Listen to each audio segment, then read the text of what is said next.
Hi girls, welcome back to NVD class. അപ്പോൾ നമ്മൾ ഇന്ന് ഫസ്റ്റ് ഇയർ അഥവാ +1 ഫിസിക്സ് ചാപ്റ്റർ സ്റ്റാർട്ട് ചെയ്യാണ്. അപ്പോൾ ഫസ്റ്റ് ചാപ്റ്ററാണ് നമ്മൾ സ്റ്റാർട്ട് ചെയ്യുന്നത്. ഫസ്റ്റ് ചാപ്റ്ററിന്റെ പേരാണെന്ത്? Units and measurement. അപ്പോൾ നമ്മൾ ഫിസിക്സ് എന്ന സബ്ജക്റ്റിലേക്ക് കയറുന്നതിന് മുമ്പേ കുറെ ബേസിക് കാര്യങ്ങളൊക്കെ അറിയാനുള്ള ഇൻട്രസ്റ്റിംഗ് ആയിട്ടുള്ള ഒരു ചാപ്റ്ററാണെന്ത്? Units and measurement. അപ്പോൾ അതിലേക്ക് പോകുന്നതിന് മുമ്പേ, ചാപ്റ്ററിലേക്ക് പോകുന്നതിന് മുമ്പേ ഞാൻ നിങ്ങളോട് ചോദിക്കുകയാണ്, എന്താണ് ഫിസിക്സ്? What is physics? അപ്പൊ പലരും പറയും സാർ ഊർജ്ജതന്ത്രം എന്നൊക്കെ പറയും മലയാളത്തിൽ. പക്ഷെ എന്താണ് ഈ ഫിസിക്സ് എന്ന് പറഞ്ഞു കഴിഞ്ഞാൽ, ആ ഫിസിക്സ് എന്താന്നുള്ളത് അറിഞ്ഞു കഴിഞ്ഞാൽ നമുക്ക് ഫിസിക്സ് പഠിക്കാൻ കുറച്ച് ഇൻട്രസ്റ്റിംഗ് ഒക്കെ ആവും. അപ്പൊ എന്താണ് ഈ ഫിസിക്സ് എന്ന് ചോദിച്ചാൽ, ഫിസിക്സ് ഈ ഫിസിക്സ് എന്ന് പറഞ്ഞാൽ ശരിക്കും അതിന്റെ ഹിസ്റ്ററി എന്ന് വെച്ചാൽ അത് ഫോം ചെയ്ത് ഫിസിക്ക എന്നൊരു ഗ്രീക്ക് വേർഡാണ്. ഫിസിക്ക എന്നൊരു ഗ്രീക്ക് വേർഡാണ് എന്ത് ചെയ്ത് ഈ ഫിസിക്സ് എന്ന് പറഞ്ഞ ഒരു വാക്കുണ്ടായത്. അപ്പൊ ഈ ഫിസിക്ക എന്ന് പറഞ്ഞാൽ ഇതിന്റെ മീനിങ് എന്ന് പറഞ്ഞാൽ നേച്ചർ എന്നാണ്, പ്രകൃതി എന്നാണ്. അപ്പോൾ ഫിസിക്ക എന്ന ഒരു ഗ്രീക്ക് ലെറ്റർ എന്നാണ് എന്ത് ഫോം ചെയ്തത്? ഫിസിക്സ് ഫോം ചെയ്തത്. അപ്പൊ ഫിസിക്ക എന്ന് പറഞ്ഞാൽ അതിന്റെ മീനിങ് എന്താന്ന് വെച്ചാൽ നേച്ചർ എന്നാണ്, നേച്ചർ പ്രകൃതി എന്നാണ്. അപ്പൊ അങ്ങനെയാണെങ്കിൽ ഫിസിക്സ് എന്ന് പറഞ്ഞു കഴിഞ്ഞാൽ സ്റ്റഡി ഓഫ് നേച്ചർ ആണ്. സ്റ്റഡി ഓഫ് നേച്ചർ, പ്രകൃതിയെ കുറിച്ചിട്ടുള്ള പഠനമാണ് നമ്മൾ എന്തിൽ ചെയ്യുന്നത്? ഫിസിക്സിനകത്ത് ചെയ്യുന്നത്. ഫിസിക്സ് എന്ന് പറയുന്നത് അപ്പോ സ്റ്റഡി ഓഫ് നേച്ചർ ആണ്. മനസ്സിലായോ? അപ്പൊ നിങ്ങൾ ചോദിക്കും സാർ, ഈ നേച്ചറിനെ കുറിച്ച് പഠിക്കുകയാണെങ്കിൽ നമ്മൾ നേച്ചറിന്റെ എന്താണ് പഠിക്കുക? മനസ്സിലായില്ലേ? അപ്പൊ ഈ നേച്ചറിന്റെ എന്താണ് പഠിക്കുക എന്ന് ചോദിച്ചാൽ നമുക്ക് പറയാൻ പറ്റും ഫിനോമിനാസ് ആണ്. ഫിനോമിനാസ്. എന്താണ് ഈ ഫിനോമിന? നമ്മൾ മലയാളത്തിൽ പ്രതിഭാസങ്ങൾ എന്ന് പറയും. അപ്പോ ഒരു ഉദാഹരണം പറയുകയാണെങ്കിൽ, ഇപ്പൊ നിങ്ങൾ സൂര്യൻ ഉദിക്കുന്ന അസ്തമിക്കുന്നുണ്ട്, അതൊരു പ്രതിഭാസമാണ്, നേച്ചറിൽ നടക്കുന്ന ഒരു പ്രതിഭാസമാണ്. ഞാൻ എന്റെ കയ്യിൽ ഈ മാർക്കർ ഉണ്ട്, ഈ മാർക്കർ ഞാൻ ജസ്റ്റ് ഒന്ന് റിലീസ് ചെയ്യുകയാണെങ്കിൽ താഴത്തേക്ക് വീഴും, അതൊരു പ്രതിഭാസമാണ്. പിന്നെ ഈ മാർക്കർ ഞാൻ എറിയാണ്, അപ്പൊ ഇത് ഇങ്ങനെ പോകും, ഇതൊരു പ്രതിഭാസമാണ്. അങ്ങനെ നിങ്ങളുടെ ചുറ്റിലും പല പ്രതിഭാസങ്ങളും നിങ്ങൾ കാണുന്നുണ്ട്, അനുഭവിക്കുന്നുണ്ട്. അപ്പൊ ഇതൊക്കെ നേച്ചറിൽ നടക്കുന്ന ഫിനോമിനാസ് ആണ്. അപ്പൊ ഈ ഫിനോമിനാസിനെ കുറിച്ച് പഠിക്കുകയാണെങ്കിൽ നമ്മൾ നേച്ചറിനെ കുറിച്ച് പഠിക്കുക എന്നുള്ള. അപ്പൊ ഫിസിക്സ് പഠിക്കുക എന്ന് പറഞ്ഞു കഴിഞ്ഞാൽ പ്രകൃതിയിൽ നടക്കുന്ന ഫിനോമിനാസിനെ കുറിച്ച് പഠിക്കുക എന്നുള്ളത്. അപ്പൊ ഈ ഫിനോമിനാസിനെ കുറിച്ച് പഠിക്കണമെങ്കിൽ നമ്മൾ എന്തുണ്ടാക്കണം? ആദ്യം ഈ അപ്പൊ ഒരു പ്രതിഭാസം നമ്മൾ കാണണം. എന്നിട്ട് ആ പ്രതിഭാസത്തെ കണ്ടുകൊണ്ട് നമ്മൾ എന്തുണ്ടാക്കും? ആ പ്രതിഭാസവുമായി ബന്ധപ്പെട്ടുള്ള ലോസ് ഉണ്ടാക്കും, നിയമങ്ങൾ ഉണ്ടാക്കും. എന്തുണ്ടാക്കും? നിയമങ്ങൾ ഉണ്ടാക്കും. ഇപ്പോ പിന്നെ ഒരു ഉദാഹരണം പറയുകയാണെങ്കിൽ, നമ്മള് മോഷൻ, ചലനവുമായി ബന്ധപ്പെട്ടുള്ള നിയമങ്ങളാണ് Newton's loss. First law, second law, third law ഒക്കെ നിങ്ങൾക്ക് അറിയാം. അപ്പൊ ചലനം എന്ന് പറഞ്ഞ ഒരു പ്രതിഭാസം, ആ പ്രതിഭാസത്തെ പ്രകൃതിയിൽ നടക്കുന്ന പ്രതിഭാസത്തെ പിന്നെ മനസ്സിലാക്കാൻ വേണ്ടിയിട്ടാണ് ന്യൂട്ടൺ എന്ന് പറഞ്ഞ ഒരു സയന്റിസ്റ്റ് ഉണ്ടാക്കിയത്, നമ്മളെ ന്യൂട്ടൺസ് ലോസ് ഉണ്ടാക്കിയത്. പറഞ്ഞ മനസ്സിലാവുന്നുണ്ടോ? അപ്പോ പ്രതിഭാസങ്ങളെ നമ്മൾ മനസ്സിലാക്കണമെങ്കിൽ നമ്മൾ എന്തുണ്ടാക്കണം? ആ പ്രതിഭാസങ്ങളുമായി നമ്മൾ ഒബ്സർവ് ചെയ്തിട്ട് ആ പ്രതിഭാസങ്ങളുമായി ബന്ധപ്പെട്ടുള്ള നിയമങ്ങൾ ഉണ്ടാക്കണം. ക്ലിയർ അല്ലേ? അപ്പൊ ഈ നിയമങ്ങൾ എനിക്ക് എങ്ങനെ മനസ്സിലാക്കാൻ പറ്റും? ഈ നിയമങ്ങളെ മനസ്സിലാക്കണമെങ്കിൽ എനിക്കൊരു ലാംഗ്വേജിന്റെ ആവശ്യമുണ്ട്. ലാംഗ്വേജ് ഒരു ഭാഷ ആവശ്യമുണ്ട്. കാരണം പ്രകൃതിയിലുള്ള പ്രതിഭാസങ്ങളെ നിയമങ്ങളാക്കി പഠിക്കണമെങ്കിൽ എനിക്ക് ആ നിയമങ്ങളെ മനസ്സിലാക്കാൻ വേണ്ടിയിട്ട് എന്തുണ്ടാകണം? ഒരു ലാംഗ്വേജിന്റെ ആവശ്യമുണ്ട്. ഈ ലാംഗ്വേജിന് നമ്മൾ പറയുന്ന പേരാണത് ഫിസിക്കൽ ക്വാണ്ടിറ്റീസ് എന്ന് പറയും. Physical quantities. പറഞ്ഞ മനസ്സിലാവുന്നുണ്ടോ? പ്രകൃതിയിൽ നടക്കുന്ന പ്രതിഭാസങ്ങളെ മനസ്സിലാക്കാൻ വേണ്ടിയിട്ട് നമ്മൾക്ക് എന്ത് വേണം? ലോസ് വേണം. ആ ലോസ് നമ്മൾ ഉണ്ടാക്കണമെങ്കിൽ ഒരു ഭാഷ നമുക്ക് ആവശ്യമുണ്ട്, ലാംഗ്വേജ് നമുക്ക് ആവശ്യമുണ്ട് ലോസ് ഉണ്ടാക്കണമെങ്കിൽ. ആ ലാംഗ്വേജിന് നമ്മൾ പറയുന്ന പേരാണെന്ത്? Physical quantities. അപ്പൊ അങ്ങനെയാണെങ്കിൽ നമ്മൾ ഈ ഒരു ചാപ്റ്ററിൽ നിങ്ങൾ ഏറ്റവും ആദ്യം പഠിക്കേണ്ട ഒരു സംഭവമാണ് എന്ത്? Physical quantities. അപ്പൊ നമുക്ക് എന്താ നോക്കാത്? Physical quantities. അപ്പൊ ഞാൻ പറഞ്ഞല്ലോ, ഇത് വളരെ ഇൻട്രസ്റ്റിംഗ് ആയിട്ടുള്ള നമ്മൾ ബേസിക് കാര്യങ്ങളൊക്കെയാണ് നമ്മൾ ഇതിനകത്ത് പറയുന്നത്. അപ്പൊ ആദ്യം നമ്മൾ പറയുന്നത് എന്താണ്? Physical quantities. ഫിസിക്കൽ ക്വാണ്ടിറ്റീസ് നമ്മൾ ഷോർട്ടായിട്ട് PQ എന്ന് ഞാൻ ഉപയോഗിക്കും, കുഴപ്പമൊന്നുമില്ല. നിങ്ങൾക്ക് എന്ത് വേണമെങ്കിലും ഫിസിക്കൽ ക്വാണ്ടിറ്റി എന്ന് എഴുതാം, കുഴപ്പമൊന്നുമില്ല. ഞാൻ ഷോർട്ടായിട്ട് എന്ത് ചെയ്തു? PQ എന്ന് എഴുതും. അപ്പൊ എന്താണ് ഫിസിക്കൽ ക്വാണ്ടിറ്റീസ് എന്ന് വെച്ചാൽ, the quantities that can be measured using an instrument which helps to explain laws of nature. അപ്പൊ എന്താണ് ഫിസിക്കൽ ക്വാണ്ടിറ്റി എന്ന് വെച്ചാൽ, ഫിസിക്കൽ ക്വാണ്ടിറ്റി എന്ന് പറഞ്ഞു കഴിഞ്ഞാൽ അതിനെ നമുക്ക് എന്ത് ചെയ്യാൻ പറ്റും, മെഷർ ചെയ്യാൻ പറ്റും, അളക്കാൻ പറ്റും. എന്തെങ്കിലും കൊണ്ട്, ഇൻസ്ട്രുമെന്റ് കൊണ്ട്, ഉപകരണങ്ങൾ കൊണ്ട്. ആ അളന്നു കഴിഞ്ഞാൽ അത് നമുക്ക് എന്ത് സഹായിക്കും, നമ്മൾ എന്തിനു സഹായിക്കും, പ്രകൃതിയിലുള്ള എക്സ്പ്ലെയിൻ ചെയ്യാൻ, ലോസിനെ എക്സ്പ്ലെയിൻ ചെയ്യാൻ സാധിക്കും, അല്ലെങ്കിൽ ഹെൽപ്പ് ചെയ്യും.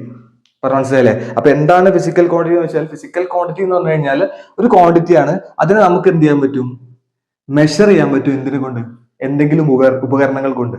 ആ ഉപകരണങ്ങൾ കൊണ്ട് മെഷർ ചെയ്തുകൊണ്ട് നമുക്ക് എന്തിനെ എക്സ്പ്ലെയിൻ ചെയ്യാൻ പറ്റും, വിവരിക്കാൻ പറ്റും. പ്രകൃതിയിൽ നടക്കുന്ന നിയമങ്ങളെ നമുക്ക് എന്ത് ചെയ്യാൻ പറ്റും, വിവരിക്കാൻ പറ്റും. അങ്ങനെയാണെങ്കിൽ ആ ക്വാണ്ടിറ്റിനെ നമ്മൾ പറയുന്ന പേരാണ് എന്ത്, ഫിസിക്കൽ ക്വാണ്ടിറ്റി. അപ്പൊ എന്താണ് ഫിസിക്കൽ ക്വാണ്ടിറ്റി നമുക്ക് മനസ്സിലായി. അപ്പൊ ഈ ഫിസിക്കൽ ക്വാണ്ടിറ്റി നമുക്ക് തിരിച്ചറിയാൻ പറ്റുമോ, വളരെ സിമ്പിൾ ആയിട്ട് തിരിച്ചറിയാൻ പറ്റും. ഇപ്പോൾ ഒരു ഫിസിക്കൽ ക്വാണ്ടിറ്റിനെ നമ്മളൊരു ഇക്വേഷൻ റെപ്രസെന്റ് ചെയ്യുകയാണെങ്കിൽ നമ്മൾ ഇങ്ങനെ എഴുതാം, P Q is equal to N into U എന്നാണ് നമ്മൾ പറയാം. P Q is equal to N into U. ഇത് ഇങ്ങനെ എഴുതുമ്പോൾ നിങ്ങൾക്ക് മനസ്സിലാവില്ല, പക്ഷെ ഞാൻ ഒരു എക്സാമ്പിൾ പറയാം. അതിനു മുമ്പ് ഈ ഒരു ഇക്വേഷൻ പറഞ്ഞുകൊണ്ട് തുടങ്ങാന്ന് വിചാരിച്ചു. അപ്പൊ അതാണ് ഞാൻ ആദ്യം ഇത് പറഞ്ഞത്. അപ്പോൾ ഫിസിക്കൽ ക്വാണ്ടിറ്റിന്റെ ഒരു ഇക്വേഷൻ നമ്മൾ പറയുകയാണെങ്കിൽ P Q is equal to N into U എന്ന് പറയാം. ഈ എന്നിനെ നമ്മൾ പറയുന്ന പേരാണ് ന്യൂമറിക്കൽ വാല്യൂ എന്നാണ് പറയാം. Numerical value. എക്സാമ്പിൾ പറയുമ്പോൾ മനസ്സിലാവേ, വെയിറ്റ്. യു എന്ന് പറഞ്ഞാൽ യൂണിറ്റ് ആണ്. യു എന്താണ്, യൂണിറ്റ്. ഇനി ഞാൻ എക്സാമ്പിളിലേക്ക് വരാം. ഒരു ഫിസിക്കൽ ക്വാണ്ടിറ്റി, പ്രകൃതിയിലുള്ള പ്രതിഭാസങ്ങളെ മനസ്സിലാക്കിക്കൊണ്ട് നിയമങ്ങൾ ഉണ്ടാക്കിയ നിയമങ്ങളെ മനസ്സിലാക്കാൻ വേണ്ടിയിട്ട് നമുക്ക് ഇൻസ്ട്രുമെന്റ് കൊണ്ട് മെഷർ ചെയ്യാൻ പറ്റുന്ന ക്വാണ്ടിറ്റി, അതിന് നമ്മൾ പറയുന്ന പേരാണ് ഫിസിക്കൽ ക്വാണ്ടിറ്റി. ഒരു എക്സാമ്പിൾ പറയാം, mass. Mass is equal to 10 kg. ഇവിടെ നോക്ക്, ഈ 10 എന്താണ്, ഈ എൻ അല്ലേ, ന്യൂമറിക്കൽ വാല്യൂ അല്ലേ, മാഗ്നിറ്റ്യൂഡ് അല്ലേ. കെ ജി എന്താണ്, യൂണിറ്റ് അല്ലേ. മനസ്സിലായല്ലേ? വേറെ example, time is equal to 10 second, അല്ലെങ്കിൽ 5 സെക്കൻഡ് ഏതാ, റൈറ്റ്. 5 എന്താണ്, ന്യൂമറിക്കൽ വാല്യൂ. സെക്കൻഡ് എന്താണ്, യൂണിറ്റ്. മനസ്സിലായല്ലേ? അപ്പോ ഈ യൂണിറ്റ് എന്തിനാ ശരിക്കും, ഈ യൂണിറ്റ് എന്ന് പറഞ്ഞാൽ ശരിക്കും ഒരു കമ്പാരിസൺ ആണ്, താരതമ്യം ചെയ്യാൻ പറ്റണം. ഇപ്പൊ നോക്കൂ, ഞാൻ ഇവിടെ ഇത് രണ്ടും പൊത്തിപ്പിടിച്ചു, എന്നിട്ട് ഞാൻ നിങ്ങളോട് പറയാണ് 10 kg 5 സെക്കൻഡ്. ഞാൻ ഈ യൂണിറ്റും പൊത്തിപ്പിടിക്കുകയാണ്. അപ്പൊ ഈ യൂണിറ്റും കൂടെ പൊത്തിപ്പിടിച്ചു കഴിഞ്ഞാൽ എനിക്കിത് തിരിച്ചറിയാൻ പറ്റില്ല. അപ്പോ രണ്ട് ഫിസിക്കൽ ക്വാണ്ടിറ്റികളെ തിരിച്ചറിയാൻ വേണ്ടിയിട്ട് നമ്മൾ ഉപയോഗിക്കുന്നതാണ് എന്ത്, യൂണിറ്റ്. ഈ യൂണിറ്റ് ഇല്ല എങ്കിൽ നിങ്ങൾക്ക് ഒരു കാരണവശാലും എന്ത് ചെയ്യാൻ പറ്റില്ല, ഫിസിക്കൽ ക്വാണ്ടിറ്റിനെ നിങ്ങൾക്ക് എന്ത് ചെയ്യാൻ പറ്റില്ല, തിരിച്ചറിയാൻ പറ്റില്ല എന്നുള്ളതാണ്. അപ്പോൾ ഈ യൂണിറ്റ് നമ്മൾ എന്തിനാ ഉപയോഗിക്കുന്നത്, കമ്പാരിസൺ ആണ്. പിന്നെ നമ്മൾ മെഷർ ചെയ്തെടുത്ത ഫിസിക്കൽ ക്വാണ്ടിറ്റിക്ക് ഒരു അളവ് വേണ്ടേ, മാഗ്നിറ്റ്യൂഡ് വേണ്ടേ, വാല്യൂ വേണ്ടേ. ആ വാല്യൂ ആണ് നമ്മൾ ഈ പറഞ്ഞ ഈ സാധനങ്ങളൊക്കെ. മനസ്സിലായില്ലേ? അപ്പൊ നമുക്ക് പ്രകൃതിയിലുള്ള ഏതൊരു നിയമത്തെയും എക്സ്പ്ലെയിൻ ചെയ്യണമെങ്കിൽ ഈ ഫിസിക്കൽ ക്വാണ്ടിറ്റി ഇല്ലാതെ നിങ്ങൾക്ക് എന്ത് ചെയ്യാൻ കഴിയില്ല, എക്സ്പ്ലെയിൻ ചെയ്യാൻ കഴിയില്ല.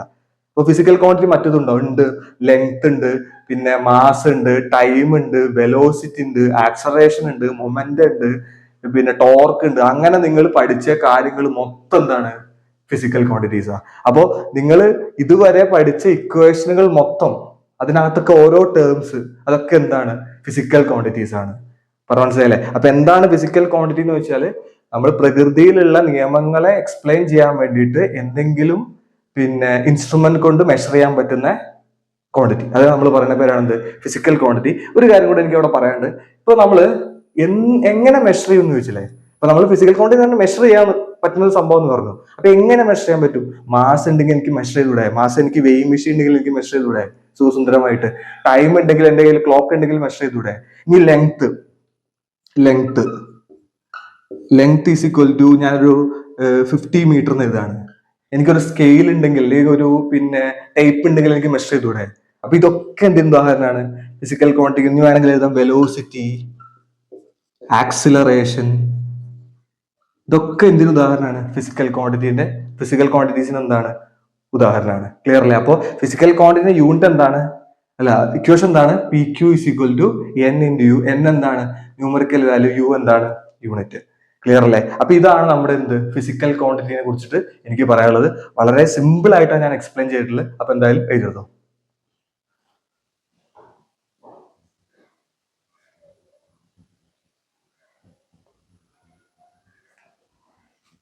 ഓക്കെ, ഇനി നമുക്ക് ഡിസ്കസ് ചെയ്യുന്നത് ടൈപ്സ് ഓഫ് ഫിസിക്കൽ ക്വാണ്ടിറ്റീസ് ആണ്.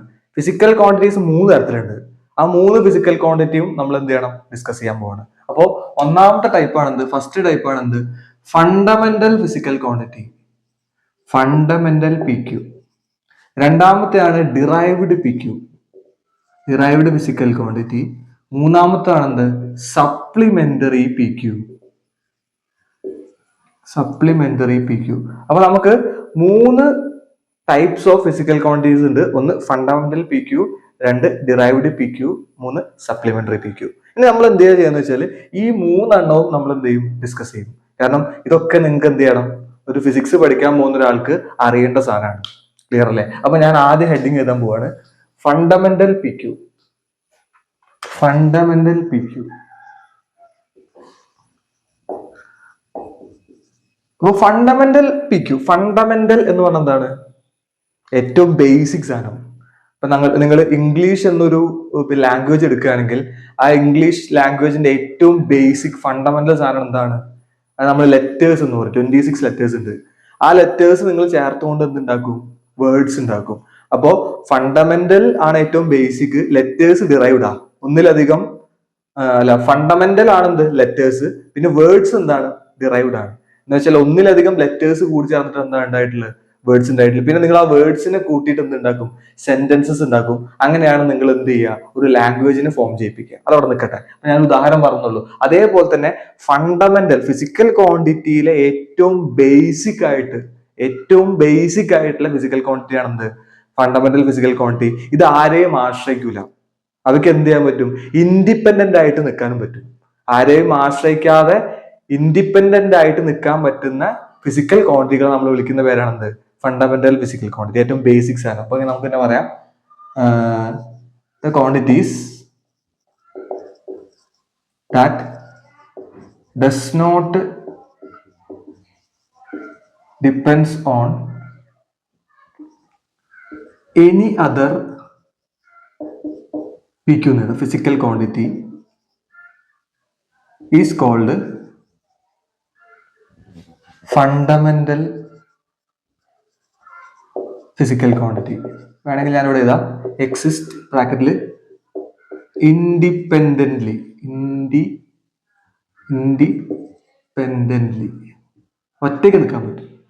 ആരെയും ആശ്രയിക്കേണ്ട ആവശ്യമില്ല. അത്തരത്തിലുള്ള ഫിസിക്കൽ ക്വാണ്ടിറ്റി നമ്മൾ എന്താ പറയാ? Fundamental physical quantity. Quantities that does not depends on any other physical quantity. മറ്റ് ഫിസിക്കൽ ക്വാണ്ടിറ്റികളെ ഡിപ്പെൻഡ് ചെയ്യാതെ ഒറ്റയ്ക്ക് നിൽക്കാൻ പറ്റുന്ന ഫിസിക്കൽ ക്വാണ്ടിറ്റി നമ്മൾ വിളിക്കുന്ന പേരാണെന്ത്? Fundamental physical quantity. അങ്ങനെ നമുക്ക് 7 ഫണ്ടമെന്റൽ ഫിസിക്കൽ ക്വാണ്ടിറ്റീസ് ഉണ്ട്. എത്ര ഉണ്ട്? 7 ഫണ്ടമെന്റൽ ഫിസിക്കൽ ക്വാണ്ടിറ്റി ഉണ്ട്. ആ 7 എണ്ണവും നിങ്ങൾ എന്ത് ചെയ്യണം? അതിന്റെ SI യൂണിറ്റ് പഠിക്കണം. അതേപോലെ അതിന്റെ സിമ്പിളും മനസ്സിലാക്കണം. ഓക്കെ അല്ലേ? അപ്പൊ നമുക്കൊരു കോളത്തിലൂടെ പറയാം. 7 ഫണ്ടമെന്റൽ ഫിസിക്കൽ ക്വാണ്ടിറ്റി ഉണ്ട്.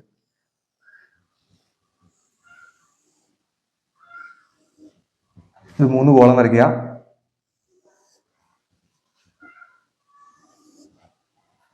ഇവിടെ ഫണ്ടമെന്റൽ പി ക്യു വേണ്ട, കുറച്ച് വലുതായിക്കോട്ടെ. ഫണ്ടമെന്റൽ പി ക്യു ഫസ്റ്റ് കോളത്തിൽ ഫണ്ടമെന്റൽ പി ക്യു. പിന്നെ ഇതിൽ നമ്മൾ SI യൂണിറ്റ്, അതായത് യൂണിറ്റ് സ്റ്റാൻഡേർഡ് ഇന്റർനാഷണൽ യൂണിറ്റ് എന്നാണ് പറയാ. നമ്മൾ ലോകത്ത് എവിടെ ചെന്നാലും ആ യൂണിറ്റ് കോമൺ ആയിട്ട് ഉപയോഗിക്കുക. അതുകൊണ്ടാണ് അതിന് SI യൂണിറ്റ് എന്ന് പറയുന്നത്. പിന്നെ അതേപോലെ നമ്മൾ അതിന്റെ സിമ്പിളും പഠിക്കണം. സിമ്പിൾ. ഓക്കെ അല്ലേ? അപ്പോൾ നോക്കാം എന്താണുള്ളത്. ഫസ്റ്റ് ഫണ്ടമെന്റൽ ഫിസിക്കൽ ക്വാണ്ടിറ്റി ആണെന്ത്? മാസ്. ഒന്നാമത്തെ ഫണ്ടമെന്റൽ ഫിസിക്കൽ ക്വാണ്ടിറ്റി ആണെന്ത്? മാസ്. മാസിന്റെ SI യൂണിറ്റ് നിങ്ങൾക്ക് അറിയാം എന്താണ്? കിലോഗ്രാം. എല്ലാവർക്കും അറിയാം കിലോഗ്രാം. അതിന് നമ്മൾ kg എന്ന് പറയും. അപ്പൊ അതാണ് ഒന്നാമത്തെ ഫണ്ടമെന്റൽ ഫിസിക്കൽ ക്വാണ്ടിറ്റി. രണ്ടാമത്തെ ലെങ്ത് ആണ്, നീളം. ലെങ്ത് അതിന് നമ്മൾ മെഷർ ചെയ്യുക മീറ്ററിലാണ്. അത് നമ്മൾ സിമ്പിൾ M ആണ്. Length, mass length. മൂന്നാമത്തെ ടൈം ആണ്. ടൈമിനെ നമ്മൾ മെഷർ ചെയ്യുക, അല്ല SI യൂണിറ്റ് സെക്കൻഡ് ആണ്. അപ്പൊ അതിന്റെ സിമ്പിൾ എന്താണ്? S ആണ്. Time, mass, length, time. ഇനി അടുത്തത് നാലാമത്തത് ടെമ്പറേച്ചർ ആണ്. ഉഷ്ണം എന്നൊക്കെ പറയും മലയാളത്തിൽ. ടെമ്പറേച്ചറിന്റെ SI യൂണിറ്റ് ഡിഗ്രി സെൽഷ്യസ് അല്ല, കെൽവിൻ ആണ്. കെൽവിൻ അത് നമ്മൾ K എന്ന ലെറ്റർ ആണ് പറയാം സിമ്പിൾ ആയിട്ട്. ഓക്കെ അല്ലെ? Mass, length, time, temperature. അഞ്ചാമത്തെയാണ് ഇലക്ട്രിക് കറണ്ട്. ഇലക്ട്രിക് കറണ്ടിന്റെ SI യൂണിറ്റ് എന്ന് പറഞ്ഞാൽ ആംപിയർ ആണ്. ആംപിയർ അത് നമ്മൾ സിമ്പിൾ A ആയിട്ടാണ് ഉപയോഗിക്കുക. പിന്നെ അടുത്തതാണ് amount of substance. Amount of substance കെമിസ്ട്രിയിലൊക്കെ കേട്ടിട്ടുണ്ടാവും. എമൗണ്ട് ഓഫ് സബ്സ്റ്റൻസ്, സബ്സ്റ്റൻസിന്റെ അളവ്, അതാണ് മോൾ ആണ്. Mole mole MOL. അതിന്റെ സിമ്പിൾ MOL എന്നാണ്. മോൾ. ഓക്കെ അല്ലേ? അപ്പൊ 6 ഇനി ഒന്നുകൂടെ ഉണ്ട്. ലാസ്റ്റ് ഇത് നിങ്ങൾ കേട്ടിട്ടുണ്ടാവില്ല. Luminous intensity. ലൂമിനസ് ഇന്റൻസിറ്റി നമ്മൾ പ്രകാശത്തിന്റെ തീവ്രത അളക്കാൻ വേണ്ടിയിട്ടൊക്കെ ഉപയോഗിക്കുന്ന ഒരു സാധനമാണ് ലൂമിനസ് ഇന്റൻസിറ്റി. അതിന്റെ SI യൂണിറ്റ് എന്ന് പറഞ്ഞാൽ കാൻഡിൽ ആണ്. കാൻഡില നമ്മൾ സിമ്പിൾ CD എന്ന് പറയാറുണ്ട്. അപ്പൊ ഇത്രയുമാണ് നമ്മുടെ ഫണ്ടമെന്റൽ ഫിസിക്കൽ ക്വാണ്ടിറ്റി എന്ന് പറഞ്ഞാൽ 7 എണ്ണല്ലേ? 1, 2, 3, 4, 5, 6, 7 എണ്ണം.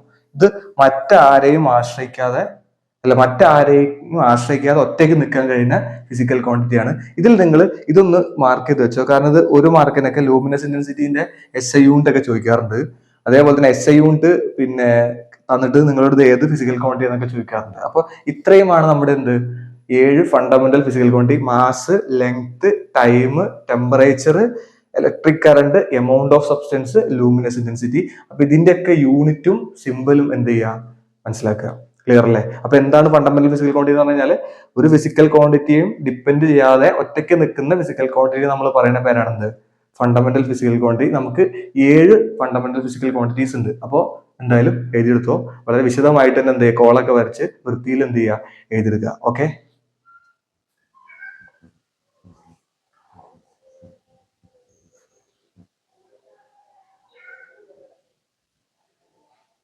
ഇനി നമുക്ക് പറയാനുള്ളത് ഡിറൈവ്ഡ് PQ ആണ്. ഡിറൈവ്ഡ് PQ എന്ന് പറഞ്ഞത്രേ ഉള്ളൂ. ഒന്നിലധികം ഫണ്ടമെന്റൽ PQകൾ, ഫണ്ടമെന്റൽ ഫിസിക്കൽ ക്വാണ്ടിറ്റികൾ ചേർന്നിട്ടുണ്ടാവുന്ന ഫിസിക്കൽ ക്വാണ്ടിറ്റിനെ നമ്മൾ പറയുന്ന പേരാണ് ഡിറൈവ്ഡ് ഫിസിക്കൽ ക്വാണ്ടിറ്റി. അപ്പൊ നമുക്ക് എഴുതാവുന്നതാണ് the physical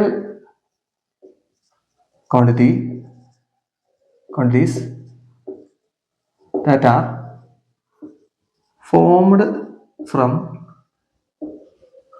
more than one fundamental PQ is called derived PQ. ഒന്നിലധികം ഫണ്ടമെന്റൽ ഫിസിക്കൽ ക്വാണ്ടിറ്റികൾ ചേർന്നുകൊണ്ട് ഉണ്ടാകുന്ന ഫിസിക്കൽ ക്വാണ്ടിറ്റീനെ നമ്മൾ പറയുന്ന പേരാണ് ഡിറൈവ്ഡ് ഫിസിക്കൽ ക്വാണ്ടിറ്റി. അതിന്റെ എക്സാമ്പിൾ പറഞ്ഞാൽ നിങ്ങൾക്ക് മനസ്സിലാവും. അപ്പൊ ഞാനിങ്ങനെ വെറുതെ ഇങ്ങനെ എഴുതി വെച്ചുകൊണ്ട് ചിലപ്പോൾ മനസ്സിലായിക്കോളുന്നില്ല. എക്സാമ്പിൾ പറയാം. ഇപ്പൊ ഞാനൊരു എക്സാമ്പിൾ പറയാണ്. ഏരിയന്റെ ഇക്വേഷൻ നിങ്ങൾക്ക് അറിയാം. എന്താണ്? ലെങ്ത് ഇൻറ്റു ബ്രെഡ്ത്ത് ആണ് അല്ലെ? നമ്മൾ ഷോർട്ട് ആയിട്ട് എന്ത് പറയും? L/B എന്ന് പറയും. ഇവിടെ നോക്ക്, ലെങ്ത് എന്ന് പറഞ്ഞാൽ എന്താണ്? ഒരു നീളല്ലേ. ബ്രെഡ്ത്ത് എന്ന് പറഞ്ഞാൽ എന്താണ്? അത് വീണ്ടും നീളല്ലേ. അപ്പൊ അങ്ങനെയാണെങ്കിൽ 2 നീളങ്ങൾ ചേർന്നിട്ടല്ലേ ഏരിയ ഉണ്ടായത്. അപ്പൊ ഒന്നിലധികം ഫണ്ടമെന്റൽ ആയിട്ടുള്ള ലെങ്ത് ആയില്ലേ? ഒന്നിലധികം ഫണ്ടമെന്റൽ ഫിസിക്കൽ ക്വാണ്ടിറ്റി വന്നില്ല ഇവിടെ. ലെങ്ത് ആണ് ഇവിടെ ഒന്നിലധികം വന്നത്. അപ്പൊ അങ്ങനെയാണെങ്കിൽ 2 ഫണ്ടമെന്റൽ ഫിസിക്കൽ ക്വാണ്ടിറ്റി ലെങ്ത് ചേർന്നിട്ടാണ് എന്തുണ്ടായത്? ഏരിയ ഉണ്ടായത്. അപ്പോ നമ്മുടെ ഏരിയ എന്താണ്? ഡിറൈവ്ഡ് ഫിസിക്കൽ ക്വാണ്ടിറ്റിയാണ്. അപ്പൊ അതിന്റെ യൂണിറ്റ് നമ്മൾ പറയാറുണ്ട് നോർമലി മീറ്റർ സ്ക്വയർ. ക്ലിയർ അല്ലേ? ഇനി അടുത്തത് വോളിയം. വോളിയത്തിന്റെ ഇക്വേഷൻ എന്താ? L/B/H ആണ്. Length into breadth into height ആണ്. നമുക്ക് എല്ലാവർക്കും അറിയാം. അവിടെ നോക്ക്, ലെങ്ത് എന്ന് പറഞ്ഞാൽ ഒരു ഫിസിക്കൽ ക്വാണ്ടിറ്റി അല്ലേ? ബ്രെഡ്ത്ത് എന്ന് പറഞ്ഞാൽ മറ്റൊരു ലെങ്ത് അല്ലേ? ഹൈറ്റ് എന്ന് പറഞ്ഞാൽ മറ്റൊരു ലെങ്ത് അല്ലേ? 3 ലെങ്ത്തുകൾ ചേർന്നിട്ടാണ് എന്തുണ്ടായത്? വോളിയം എന്ന് പറഞ്ഞ ഫിസിക്കൽ ക്വാണ്ടിറ്റി ഉണ്ടായത്. സോ ഇത് എന്തിനു ഉദാഹരണമാണ്? ഒരു ഡിറൈവ്ഡ്. ഒന്നിലധികം ഫണ്ടമെന്റൽ ഫിസിക്കൽ ക്വാണ്ടിറ്റി ചേർന്നിട്ടുണ്ടായതിനാണ് നമ്മൾ എന്ത് പറയാ? ഡിറൈവ്ഡ് ഫിസിക്കൽ ക്വാണ്ടിറ്റി ആണ്. ഇതിന് യൂണിറ്റ് എന്താ വരിക? ലെങ്ത് മെഷർ ചെയ്യുക മീറ്ററിലാണ്, ഇതും മീറ്റർ ആണ്, ബ്രെഡ്ത്തും ഹൈറ്റും മീറ്റർ ആണ്. മീറ്റർ ക്യൂബ് വരുന്നതിന് യൂണിറ്റ്. ഇനി മറ്റൊരു എക്സാമ്പിൾ കൂടെ നോക്കാം. വെലോസിറ്റി ഇക്വേഷൻ എന്താ? Displacement by time. എല്ലാവർക്കും അറിയാം. Displacement by time.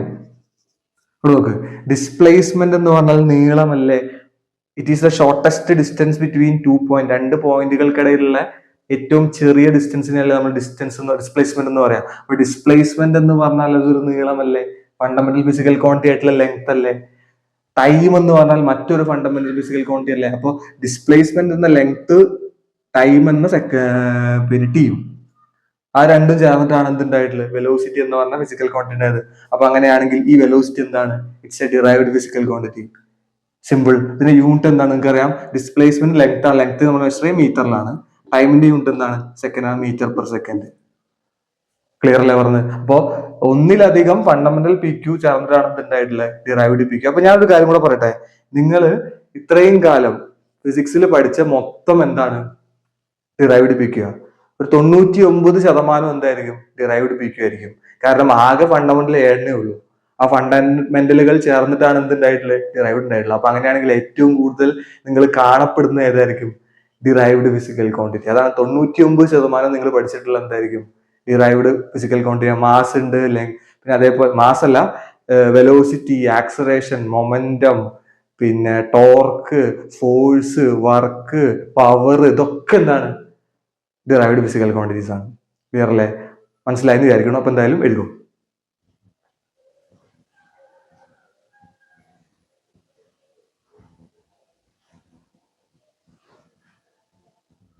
ഓക്കെ, ഇനി നമുക്ക് മൂന്നാമത്തെ ടൈപ്പ് ഓഫ് ഫിസിക്കൽ ക്വാണ്ടിറ്റി ആണെന്ത്? Supplementary physical quantity.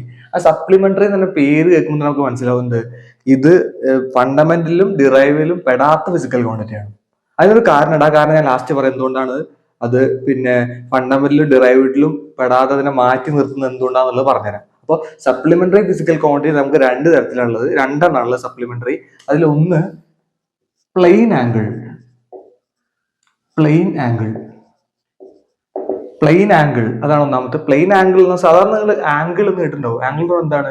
It is the പിന്നെ it is formed from joining two lines. രണ്ട് ലൈനുകൾ ജോയിൻ ചെയ്ത് കഴിഞ്ഞാൽ ഫോം ചെയ്യുന്നതാണ് നമ്മൾ എന്ത് പറയാ, ആംഗിൾ. പക്ഷെ ഈ ആംഗിൾ ശരിക്കും ഫോം ചെയ്യുക ലൈനിനെക്കാളും പ്ലെയിനുകളാണ്. ഇതൊരു പ്ലെയിൻ ആണെന്ന് വിചാരിച്ചോ, എന്റെ ഈ കൈ, ഇത് മറ്റൊരു പ്ലെയിൻ ആണെന്ന് വെച്ചോ. ഈ രണ്ട് പ്ലെയിനും കൂടെ ഞാൻ ഇങ്ങനെ വെക്കുകയാണെങ്കിൽ ഇവിടെ എന്ത് ഫോം ചെയ്തിട്ടുണ്ട്? ആംഗിൾ ഫോം ചെയ്തിട്ടുണ്ട്. അപ്പൊ അങ്ങനെയാണെങ്കിൽ പ്ലെയിൻ ആംഗിൾ എന്ന് പറഞ്ഞാൽ എന്താണ്? പ്ലെയിൻ ആംഗിൾ എന്ന് പറഞ്ഞു കഴിഞ്ഞാൽ രണ്ട് പ്ലെയിനുകൾക്കിടയിൽ ഉണ്ടാകുന്ന ആംഗിൾ. അപ്പൊ ഇതൊരു പ്ലെയിൻ ആണെന്ന് വിചാരിച്ചോ, ഇതൊരു പ്ലെയിൻ ആണെന്ന് വിചാരിച്ചോ. അപ്പൊ അങ്ങനെയാണെങ്കിൽ ഇതാണ് ഇവിടുത്തെ എന്ത് ആംഗിൾ, തീറ്റ എന്ന് വിളിക്കാം. അപ്പൊ ഞാൻ ഈ ഇതിനൊന്ന് ജസ്റ്റ് ഇങ്ങനെ ഒന്ന് ആക്കാണ്. അപ്പൊ ഇതിനെനിക്ക് ആർക്ക് എന്ന് വിളിച്ചുവിടെ. ഇതെന്താണ്? സർക്കിൾ അല്ലേ? അപ്പൊ അങ്ങനെയാണെങ്കിൽ ഇത് റേഡിയസ് അല്ലേ? ആർ ഷോർട്ടായിട്ട്. ഇതും റേഡിയസ് അല്ലേ? അപ്പൊ നിങ്ങൾ ആംഗിളിന്റെ ഇക്വേഷൻ പഠിച്ചിട്ടുണ്ട്. ആംഗിൾ ഈസ് ഈക്വൽ ടു എന്താണ്? Arc by radius. Angle is equal to arc by radius. എല്ലാവർക്കും അറിയുന്ന സാധനമാണ്. ആർക്ക് ഡിവൈഡഡ് ബൈ റേഡിയസ് ചെയ്താൽ എനിക്ക് എന്ത് കിട്ടും? ആംഗിൾ കിട്ടും. ക്ലിയർ അല്ല? അപ്പൊ രണ്ട് പ്ലെയിനുകൾ ജോയിൻ ചെയ്യുമ്പോൾ ഉണ്ടാവുന്ന സാധനമാണ് എന്ത്? Plain angle. അതാണ് ഒന്നാമത്തെ സപ്ലിമെന്ററി ഫിസിക്കൽ ക്വാണ്ടിറ്റി. ഇതിന്റെ യൂണിറ്റ് എന്താണെന്ന് വെച്ചാൽ ഡിഗ്രി അല്ല, എസ് ഐ യൂണിറ്റ് റേഡിയൻ ആണ്. ഇനി ഓർത്ത് വെച്ചോ, ആർ ഐ ഡി എന്ന് പറയും, റേഡിയൻ. ഓക്കെ അല്ലേ? അപ്പൊ ഇതാണ് എന്തിന്റെ യൂണിറ്റ്? നമ്മുടെ പ്ലെയിൻ ആംഗിളിലെ യൂണിറ്റ്. ക്ലിയർ അല്ലേ? അപ്പൊ ഇനി രണ്ടാമത്തെ ടൈപ്പ് ഓഫ് ഫണ്ടമെന്റൽ ഫിസിക്കൽ അല്ല സപ്ലിമെന്ററി ഫിസിക്കൽ ക്വാണ്ടിറ്റി ആണെന്ത്? Solid angle. എന്താണ് ഈ സോളിഡ് ആംഗിൾ എന്ന് വെച്ചാൽ വളരെ സിമ്പിൾ ആയിട്ട് നിങ്ങളൊരു കോൺ എടുക്കാന്ന് വെച്ചാൽ കോൺ ഇങ്ങനെ ഉണ്ടാവുക. നമ്മളൊരു കോൺ വരച്ച് കഴിഞ്ഞാൽ ഇങ്ങനെ ഉണ്ടാവുക. നമ്മുടെ കോണ് ഇങ്ങനെ ഉണ്ടാവും അല്ലെ? ഈ ഭാഗം ഇങ്ങനെ, ഇതിങ്ങനെ. അപ്പോ ഈ കോണ് ഒരു ആംഗിൾ ഉണ്ടാക്കില്ലേ ഇവിടെ? ആ ആംഗിൾ നമ്മൾ പറയുന്ന പേരാണ് എന്ത്? സോളിഡ് ആംഗിൾ എന്ന് പറയാം. ക്ലിയർ അല്ലേ? അപ്പൊ ഇതിനെ ഞാൻ ഇതൊരു ഏരിയ അല്ലേ കോണ്ടേ, ഇത് ഞാൻ എ എന്ന് വിളിക്കുകയാണ്. ഈ രണ്ട് റേഡിയസും ആറാണ്. ഇത് നമുക്ക് ആറെന്ന് വിളിക്കാം, റേഡിയസ് പോലെ വിളിക്കാം. നിങ്ങൾ സർക്കിൾ ആക്കുകയാണെങ്കിൽ റേഡിയസ് പോലെയാണ് അല്ലെ? അപ്പൊ സർക്കിൾ എടുത്തിട്ട് അതിനൊരു കോണാക്കി മാറ്റുവാണെങ്കിൽ, അപ്പൊ അങ്ങനെയാണെങ്കിൽ ഇതിന്റെ ഇക്വേഷൻ എന്ന് വെച്ചാൽ solid angle is equal to area by radius square ആണ്.